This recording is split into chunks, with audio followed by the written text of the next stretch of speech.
Hi, guys. Welcome back to the Baseline. Thank you so much for joining me today. Hope you guys are having a great day. So, does it feel like everyone's pretending things are just fine? The headlines say, or people will say, analysts will say, soft landing. The Fed will say stability. Wall Street says, hey, buy the dip. But deep down, in your gut, you're feeling something's off, like something's not quite right. Now, when typical people, regular Americans, start Googling help with mortgage more than any time since the last housing crash, that's not just noise. That is a warning flare going up in the sky and exploding. And I can imagine you could feel where this is going, right? Because mortgage help searches just hit 2009 levels, and no one's talking about it. So let's take a pause and a deep breath, right? Think about that. Think about 2009. I don't know if you guys can remember 2008, 2009, the year after the housing bubble burst. Back then, millions of Americans were fighting to keep their homes. Banks were collapsing, people were losing everything. And now in 2025, Google searches for help with mortgage have quietly surged right back into those same levels. No press conference, no panic, just a quiet digital scream for help buried inside of a search bar. Now, this isn't a conspiracy theory. It's actual data. Google doesn't spin a narrative. It doesn't care about politics. It just tracks what people are desperate enough to type at 2 a.m. in the morning. And what they're typing right now, it sounds a lot like fear.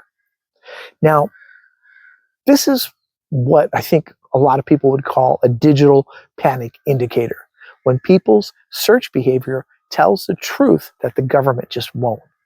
Because according to the Federal Reserve, everything's just fine. GDP is up, unemployment's only at 4.3%, inflation is cooling. But let's be real. If the economy's that strong, why are searches for mortgage help matching the darkest days of the last crash? It's hard to wrap your head around. And by the way, guys, this spike didn't come out of nowhere. The last time we saw a jump this big was March 2020, and that was the start of the pandemic. The time before that, 2008. And there's a pattern here, and it's screaming that stress is rising long before the headlines want to admit it. Now, economists, bless their spreadsheets, guys, are already trying to downplay this whole thing. They say, well, search volume doesn't show how many people actually need help. It's just relative. I mean, sure, you can say that, and maybe part of that's true. But if the level is as high as it was during the worst financial meltdown of our lifetime, maybe that's the whole point. It's like saying, well, the smoke detector's been screaming for like 10 minutes, but we don't know how big the fire is yet. Why panic? I mean, man, if the alarm's that loud, you already have a problem. And it's funny that the media at large don't really realize it. But here's what's really happening behind those searches. I mean, delinquency rates on mortgages have quietly been climbing all year. And according to ICE mortgage data, as of July 2025, there are 30,000 more households 90 days past due on their mortgage than there were just 1 year ago. And here's the crazy part. Over half of those delinquencies come from FHA loans, the government-backed kind that are supposed to help first-time and low-income buyers.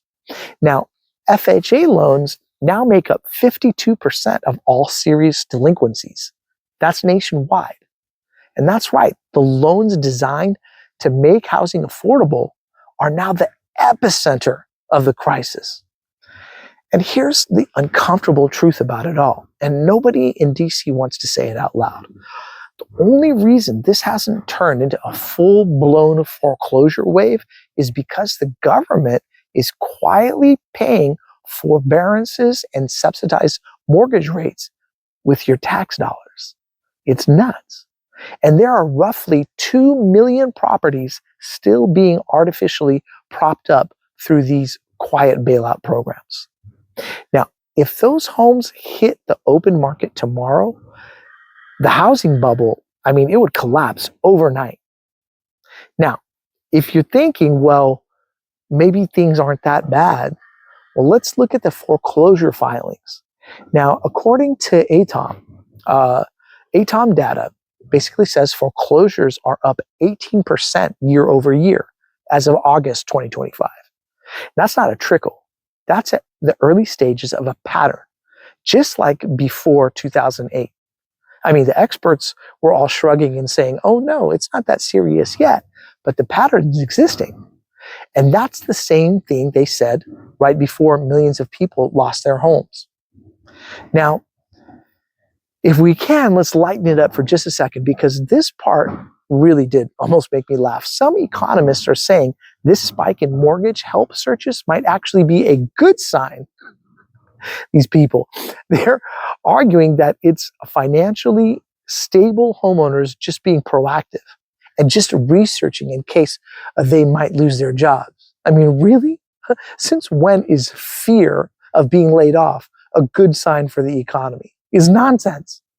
And that's like saying people who are Googling how to build a raft just because they're confident the ship will stay afloat. This is two contradictory statements, right? But if you've ever wondered why your rent went up again or why your mortgage feels heavier even when rates drop, this is it. Because the stress is everywhere. And the Fed's latest move just made it somewhat worse. I mean, yeah, they cut the interest rates by a quarter point, but in an environment where inflation is still rising, that's like lowering the thermostat while the house is on fire. I mean, inflation's eating wages alive. Material costs are climbing, and now builders are cutting prices to offload inventory. In fact, in many parts of the country, I mean, we're talking Texas, Arizona, Florida, brand new homes are now cheaper than existing ones. That's not normal. That's panic pricing. Meanwhile, homeowners are doing something eerily familiar: cash out refinance. Refinance applications just jumped 58% in 1 week. And over half of those are people pulling out of their homes, pulling money out of their homes to pay their bills. Does it sound familiar? That's exactly what people did in 2006. It's how they survived right before everything fell apart. Now, pause with me, because this isn't about fear. It's about awareness. Because what we're seeing isn't random, it's systemic. The FHA made borrowing easier. The Fed made money cheaper. And the government, well, made debt safer for lenders, not for you though. And the result is a system built on life support. So what do you guys think? Do I have this all right? Do I have it all wrong? Let me know in the comment section below. I read and reply to all the comments, and I value your guys' opinion. Let me know what you think, and we'll catch you on the next round of the baseline. All right. Cheers, everybody.